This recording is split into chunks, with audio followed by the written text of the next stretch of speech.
Welcome to the very first episode of the Drive with Passion podcast. This podcast is all about the different facets of automotive enthusiasm.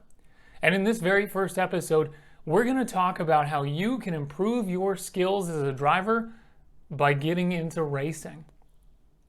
Now, I know when most people hear about motorsports, they don't imagine they could ever take part. They think that it costs thousands upon thousands of dollars. Or that they're going to absolutely have to have some sort of track-specific vehicle. Or even that the time that it will take to go racing is just insane. But this episode is all about proving that wrong. My two guests are car people who happen to have a very limited budget, but who have managed to find a way to have hundreds of hours of seat time in motorsports. We'll talk about the effect that racing has had on them. And finally, we'll talk about the tips that they would share with you if you ask them about how to get into racing yourself. Finally, if you're listening to this on your favorite podcast platform, please keep in mind that each of these episodes can be found on YouTube. Just go there and search Rivers Cars, all one word, to find the episodes. Now, without further ado, here's episode 1. All right, guys, thank you for joining me. These are two of my best buddies, Olaf and Mason. They spend far more time on a track getting seat time than I do. And so I thought I'd invite them on and we talk about getting into motorsports. Mason, tell us a little bit about yourself and what you do. I'm Mason. I'm 22 years old. I've been going to Memphis drift events and Warren for about 6 years now. Build and drive drift cars. Excellent. What about you, Olaf? Yeah, so I've kind of had my own side business, Ardent Fabrication, where I do a lot of fab work like cages and exhaust and aero bits and pieces. And I've done fabrication for quite a while now. That's kind of what I'm here to kind of bring to Arkansas too, since I moved from Texas about a year and a half ago. But I also work at All About Tire and Brake. That's where I do a lot of suspension stuff. We've had a couple guys with their drift cars, a couple, really lowered cars, come to us to get all that stuff done. Yeah, I've been autocrossing for a while now. I've done 2 road course events, but mostly it's autocross, and dabbled a little bit in drifting as well, just for the fun of it. Excellent, excellent, excellent. Okay, so Olaf, how did your love of cars begin? How did you get started with it? And like, what was your journey to where you're at now? Yeah, so, growing up, I was obsessed with Legos. I was, when I was a kid, I'd be up at like 6:30 in the morning, and my sisters hated it because they could hear me like shuffling the Legos around and while they're trying to sleep. But, it started with that. I always had kind of an interest in mechanical things. And then through school, when I started getting my permit and license, then I started really getting into cars. And then I kind of got my foot in the door in the industry working at a tire shop. And then that escalated to a couple performance shops. And then, just before I moved from Texas, I was at a hot rod shop. So I learned a lot of metal shaping. But, a lot of the skills that I learned today, like metal shaping and fabrication, I really learned on the job. And that's kind of where I got to where I am now, with being able to do practically any kind of fabricating, machining, kind of a vast array of custom stuff that I can do now. But like I said, all of that I learned really through work. I didn't really go to school for anything. YouTube University, I spent a lot of time on that. But yeah, I guess I don't want to say self-taught. I learned from a lot of mentors and coworkers at the time, you know, had a lot more experience than I did. But always hearing what they had to say and learning from them. Very cool. Yeah, I think we can all attest to YouTube University. We've all learned a lot from that. Mason, what Oh, about yeah. you? How did you start your love affair with cars? It's honestly about the same way. Just love tinkering with stuff, taking stuff apart, putting it back together, and trying to make it better. Sometimes you make it worse, then you fix it. But I mean, I worked in a shop for a couple of years, and then I got out of the shop. Just it was destroying my passion for automotive stuff. So I got out of working for a shop, and then once I got out of there, it all came back because I wasn't working on other people's junk cars. I was working on my own junk car, and I enjoy that. So, I mean, it's just it all just happened from a young age. I just love doing it. So, because no one watching this, or at least most people watching this, won't know, Mason is the type of guy who like swaps a transmission in his driveway. Mm-hmm. Does literally almost anything you can imagine. So, Go yes, ahead, the turbo kit from the last drift event we went to that we were talking about earlier, I blew the turbo up the same day, and then that night we decided at like 8 o'clock at night that we were going to swap this ginormous turbo, like a diesel turbo that I had sitting on a shelf downstairs onto the car, and we did that and drifted the whole day at the next event, and we made it work. Whatever you got to do to get to the track, really. There you go. So, okay. So, all right. So a couple other personal questions before we dive into the fun stuff. So, Mason, you can only have one car. It's got to be your absolute favorite car. And every other car in the world's going to get crushed. What's that car going to be? Probably going to be an S15 Sylvia. Yes. That's a good choice. It have to be that. I'm sorry. No, that's okay. But go ahead and try to justify that choice to people. Okay, so I mean, of course, it's got the almighty and great SR20 DET in it. You know, that's great. You know, you can throw some coilovers on it, do a little bit of suspension work. You're ready for the track. You don't got to do a whole lot. You can throw an exhaust, and you're ready for the track. Very little done, and you're ready for the track. So let's say you had that. What would be your daily driver, or would that be it? I don't know if I'd just be a truck, honestly. Truck, maybe like a Ford Lightning or something like that. I don't know. I like to have a truck as a daily. You got to have something to tow with. Mm-hmm. Got to be able to tow your car to the track. I'm sorry. All right, Olaf, what about you? You can only have one car. Your favorite car ever. What is it? Does it have to be a car or can it be a truck? Oh, it can be a truck. It can be anything, dude. You could pick like a Ford Pinto. I don't care. Okay. I mean, in all honesty, I guess I'm also really sentimental. I mean, it's got to be my truck. You know, Okay, so tell people about your truck, because it's not like every other square body Chevy in the world. Yeah, it's an OBS. It's, you know, an 89 Silverado, short wheelbase. It's got a 5.3 swap in it, an aluminum 5.3 that's cammed, headers, you know, the really common bolt-ons, AR5 5-speed transmission, true track rear end. It's re-geared. It's got I built the 3-link in it, and I built custom upper control arms, all of which I'm working towards, you know, being able to mass produce it so the other truck guys can also get into it. But I mean, I got it since 2016, kind of right when I started my side business of art and fab. So that's kind of, you know, the sentimental part of it too. And, you know, I had a lot of help with my friends from it, my parents, especially my dad. So, you know, it's got to be that. I don't really have anything else. I'm a kind of like now in the moment guy. I like what I have. I'm just going to stick with that. It's got to be that. Yeah. That truck's got like your soul in it. Yeah. I mean, it's a part of me, because if I couldn't imagine ever selling it. I mean, that thing's coming to the grave with me.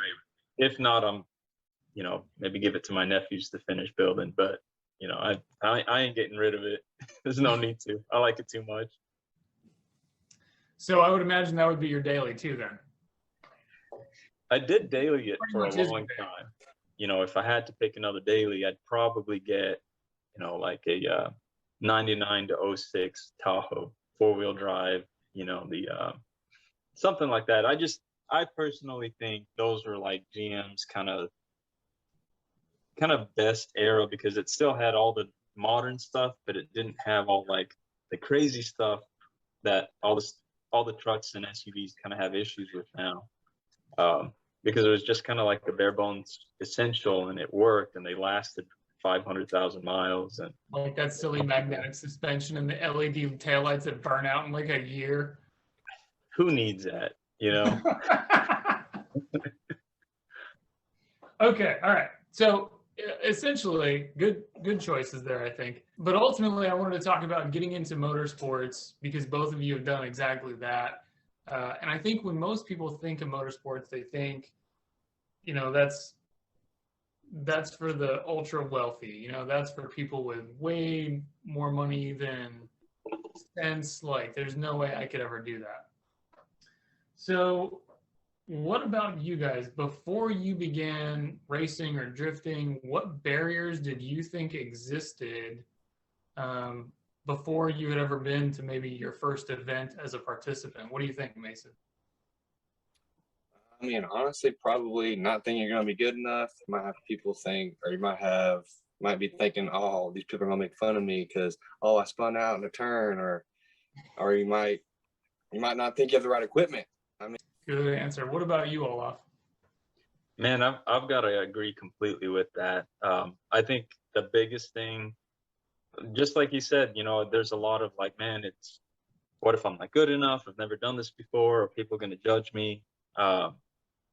And I think that's what I struggled with at first too, because, you know, another thing in my head was like, well, I've got to get my car lowered. I've got to do this. I've got to do that before I can race it. And honestly, you don't, you know, run what you brung. Just make sure there's oil in your engine, your tires are pressed, you know, have pressure in them, and they're not showing steel cords, and just go. So that's kind of the second thing I wanted to ask was, and this will be a little specific for both of you. I know you've kind of touched on it, but like for you, Olaf, and of course I've got a little experience there too, but I think it'll be good because you've done way more than I have. When you go to autocross, what are they looking for? What's a requirement for you to be able to show up and compete? Aside from obviously the entrance fee, which depending on what state you're in is going to be a little different. But I think here, even for non-members, it's like $60. So it's nothing crazy. Mm-hmm. But what do you need? What are the requirements to go autocrossing in terms of the technicals? Yeah, so I learned this the hard way. A valid driver's license. You know, yeah, it's funny because, hear me out, it's really short. You know, I went to Texas. I just finished the 3-link in the truck, and I was getting ready for this Pro Touring Truck shootout, and I was running out of time, and that was the only weekend I could do testing. So I drove to Texas, went to the event, showed them my license. My license was 4 days expired because I just had my birthday that past week, and they're like, man, we can't let you run because your license is expired. But fortunately, they looked up, because of COVID, I was able to get like 7 days extra past it, and so they let me run. I'm not going to complain. I'm not going to fight it. I'll be like, cool, sweet. So there's that, just a valid driver's license. You need a Snell approved helmet. They do have loaner helmets, but I mean, if you're going to get into it, get a Snell helmet. And it has to be like a SA, I can't remember off the top of my mind, but it's got to be SA within 12, 15 maybe? I think 2015, yeah. It can't be a motorcycle helmet. It can't be a bicycle helmet. It's got to be a Snell helmet. And just to clarify that for people, basically that's a certification that says it's up to the job that you're asking it to do. But go ahead, Olaf. Okay, yeah, that's exactly what it is. Because there is a difference between the motorcycle and car helmet. But again, if you know, don't let that be a factor that will keep you from going. They do have loaner helmets, and also headstocks. But again, the helmet, the driver's license, and really just you've got to pass tech. And again, all they're looking for is that your car is in good operating and safe condition. The number one thing that people get failed for is if their battery isn't strapped down or if their battery isn't secured down. That's like the number one or the most common thing that'll fail you at tech. So literally that, again, don't have any cord sticking out of your tires, you know. Oh, and if it's got, you know, like a really bad leak, like if you move your car and there's a big puddle under it, they'll probably say, hey, you know, you're going to oil down the track, it's a fire hazard, stuff like that. So it really is just make sure your vehicle's safe, have a valid driver's license, and if you can, get a helmet. If not, they've got loaners, and that really is it. You need a car that's not about to leak out of some fluid. You need your battery strapped down. You need no cords sticking out of your tire. You need to make sure your car's empty of things. You can't have anything rattling around. If you think you're going to get serious, get a Snell approved helmet. And you can look that up online. It's super easy. Not a very complex thing. And if you aren't sure and just want to try it, just go show up, because they're going to have loaner helmets there for you to utilize. So Mason, what about drift events? I'm sure some of that is the same, but I'm sure some things might be different too. I know the past year, ever since COVID started, I mean, we've gone to drift events. They haven't really cared. You can show up the day of and they'll let you sign up. It's as long as you got some tires and a helmet, you're good to go. As long as your battery's tied down. That's their biggest thing, is those batteries, like he was saying. And the oil. They don't want oil because that's a fire hazard. You'll oil the track up, make it super slick, make it harder for other drivers, and it's just not a good thing. But other than that, it's simple. Really identical then, right? Exactly. The only difference is front wheel drive won't work and all wheel drive won't work. So keep that in mind. So when you first got started, Mason, what was the hardest thing about getting into drifting? Getting the confidence to go out there. Oh my gosh. Because you would see other drivers and they'd be blowing their tires off, smoking up everything, linking the whole track. And then you'd be up there and you'd be in line, you'd be the next one, and you'd be like, I don't know what I'm doing. Probably gonna spin out. You're worried about hitting stuff or people or anything, really.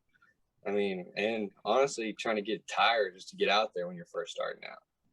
I mean, it's an expensive sport, drifting, because you spend a bunch of money on tires. It's a bunch of wear and tear. Because it's like, it's sort of a useless sport because all you're doing is just destroying your car. I mean, if you really think about it, you're just destroying your car. But it's totally worth it. It's totally worth it. It's so fun. It's one of those things where if you do it, you're gonna be hooked. Like, you drifted your truck last weekend. I'm sure, was that your first time? Man, yeah, that was really the first time actually. And you're probably kind of hooked now, aren't you? Man, I love it. I want to go back. It's fun. It's fun. I mean, you just gotta get out there. Once you get out there, you start loving it, and it's a whole nother thing. It's crazy. What do you think, Olaf? What was the hardest thing between the time when you started and the time when you were like, "Yep, okay, I'm gonna make this a part of my life"? Man, I've got to agree with everything he said too. It really is just all in your head. It's the, you know, man, I'm nervous. I've never done this before. You know, I don't want to look stupid, which nobody ever looks stupid. It's everybody's going to has to start somewhere. Even the guys that are pro, they spun out, they hit cones. That's how you learn. You know, you just got to show up. But again, yeah, it's just the hype that you make up leading up to the event. But I mean, it's just from excitement, but that really is the biggest thing.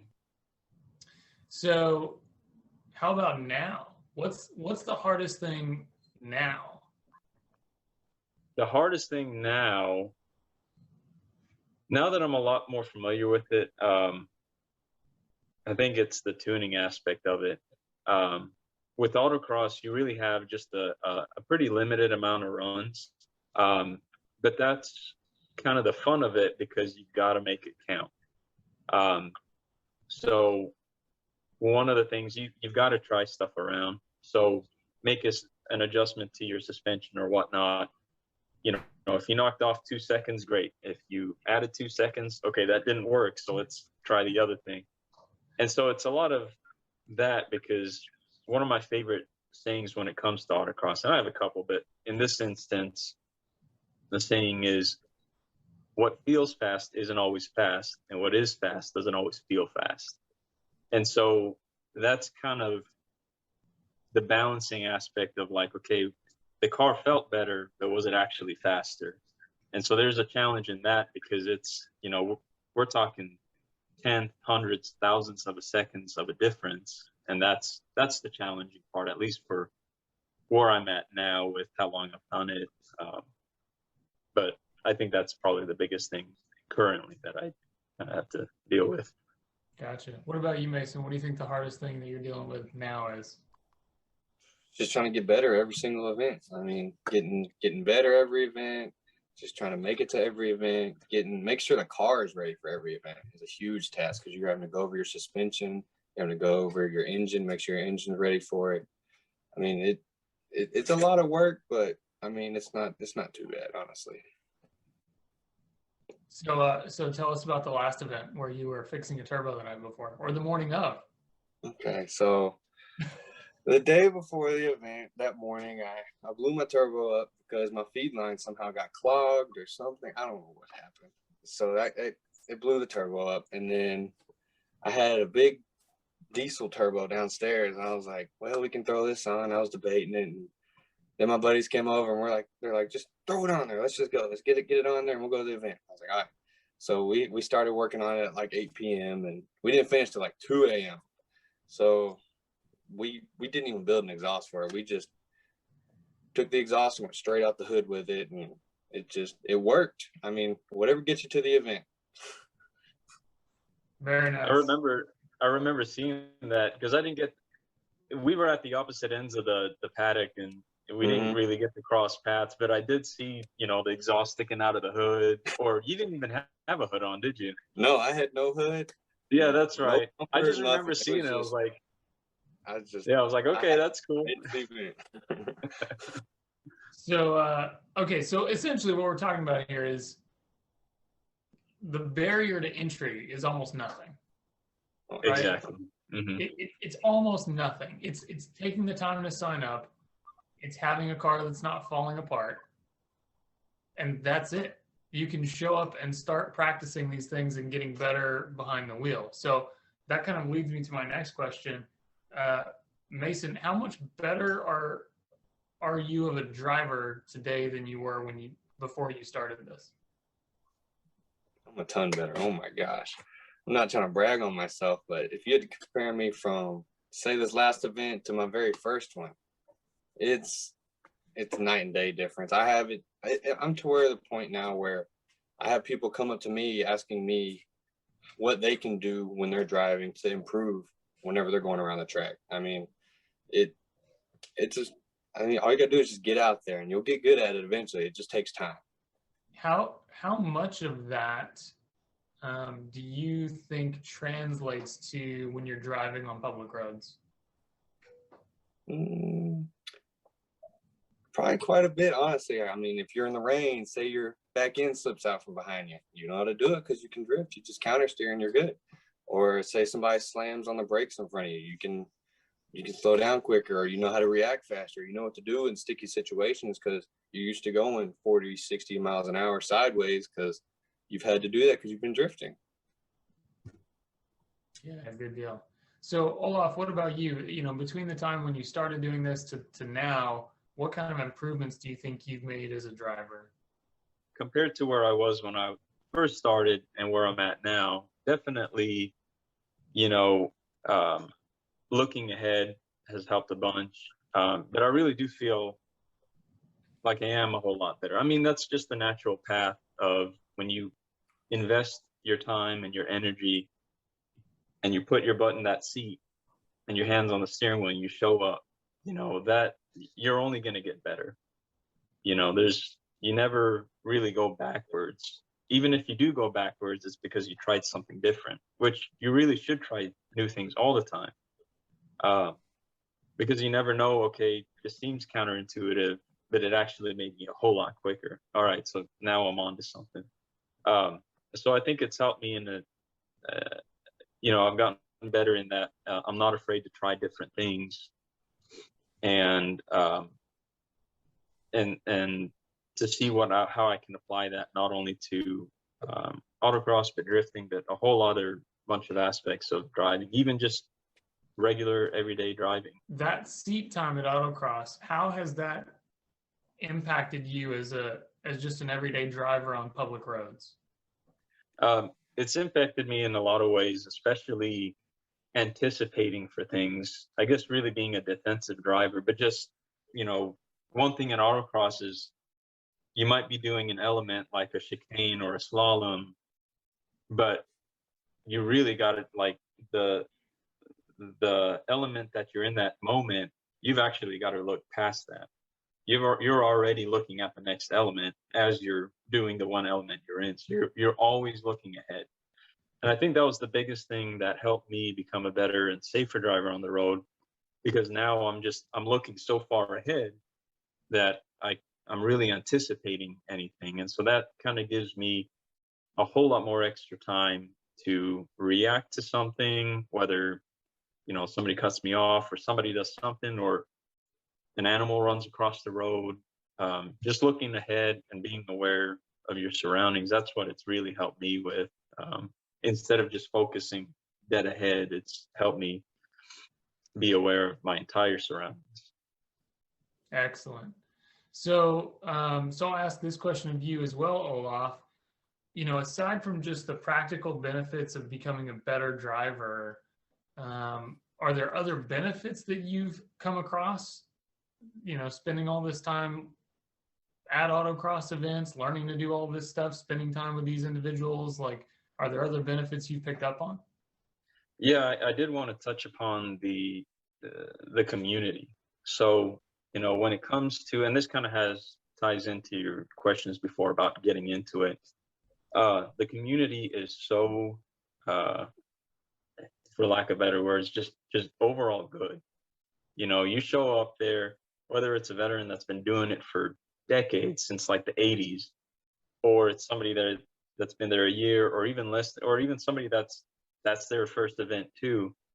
Everybody there is super nice. Everybody's going to help you. Everybody's going to come up to you and say hi. I've even been to a couple events that while we're doing the drivers meeting, they'll ask about novices. Hey, whose first time is it today? And after all the novices raise their hand, everybody starts clapping and they say, welcome to the club, you know, because it's so exciting to see people actually put the effort forth and show up and do this for the first time, because we know they're going to get hooked. We know they're going to hit cones. We know that they're going to DNF, which is going, you know, the wrong way around the cone. But it's fun. You know, everybody's here to learn. And part of learning is making mistakes. And even as embarrassing as it may seem, I mean, everybody's done the same thing at one point or another, you know? So, yeah. Hope that answers the question. If I didn't go off on a tangent there. What about you, Mason? Have you picked up anything, gained anything, learned anything new, any of that stuff drifting? I've learned how to build my own stuff on my car. I mean, starting out, I wasn't able to afford the latest and greatest suspension and whatnot. So, I mean, I would buy some coilovers and then I would extend my lower control arms on the front, give me some more track width, or I would adjust my rear suspension to my liking. So that way the car would be set up how I wanted it for the racetrack. So that way, if it worked, I would leave it. Or if it didn't, I would tweak it to where it's exactly where I want it to be. And that's something I taught myself, being able to make my own stuff. So that way I could save money and I learned how to do it myself. Man, talk about another practical skill, right? That, you know, that's gonna serve you for a long time to come, you know? So, okay. So Mason, what would you tell somebody who's never been or has only been to one or two events about getting into it? I know we've kind of touched on this a little bit, but if they were asking your advice, what would you tell them? Go. I mean, go. It's simple as that. I mean, if you go, you're going to get hooked. You're going to get hooked. I mean, whatever car you got, if you want to drive, drive. If you just want to ride, I mean, there's going to be plenty of people there that will let you ride with them. I mean, there's even people out there drifting with 4-door cars, and they drift for 4 people in the car at a time. I mean, just get out there and you'll enjoy it. You'll have a fun time because people are going to be nice to you. Nobody's going to be that mean to you. And I mean, it's just getting out there and doing it and having fun with it. Awesome. What about you, Olaf? Somebody came to you and said, hey, I've never been. I kind of want to go. What should I be doing? What should I be looking out for? Yeah, I got to agree with everything they said. It's just show up, and ask, talk to people. And if you go to an event that I'm at, talk to me. I'll be more than happy to give you a ride in the truck or ride with you. And, with a lot of novices, they'll say, hey, get a couple runs with an instructor so that they can point you which way to go till you get the hang of it. Man, and I love riding with people and helping them and having people ride with me. And even I really enjoy having faster people with me because I've got a lot to learn from them too. So yeah, just show up, don't worry about getting embarrassed. Nobody's going to laugh. If anything, you're going to laugh. You're going to be like, oh man, I can't believe I did that. But it's not a big deal. Just show up, get to know people, and learn from people that have been doing it for a while. Awesome. Yeah, it sounds like really ultimately, if people want to become better drivers, if they just want to get into motorsports in general, if they like the idea of going to a race that costs basically nothing, if they want to learn more about car control, even without putting their own car in danger, they can go to these things and spend time around these communities and enjoy this stuff. They don't have to even put their own car on the line necessarily. They don't have to own a car, right? They could show up and ride and learn a whole lot just doing that, right? Mm-hmm. So I think that's fantastic. That's super cool. So thank you guys for joining me for this. This has been really great. Any final thoughts, Mason? No, just get out there and have fun, I mean, just get to a track, get to your local track, get the one closest to you and have fun. Go ride with people, take your own car, go have fun. What about you, Olaf? Any final thoughts before I let you plug stuff? Man, same thing. Just show up, have fun. And like you said, if you don't have a car or if you don't want to put your car on the line, be a spectator, watch and ask for ride-alongs. The worst thing is that they can say is no, but for the most part, man, everybody says, go grab a helmet, hop in. Very cool. So, Mason, anything you want to plug or promote before we go? I wanted to throw my best friend's business out there at OSS Auto Body because he helped me build my car to get it to where it is, and he helped me paint my car. And without him, I wouldn't be able to even be as good as a driver as I am to this day. That's awesome. We will we'll put that up on the screen here in just a moment. What about you, Olaf?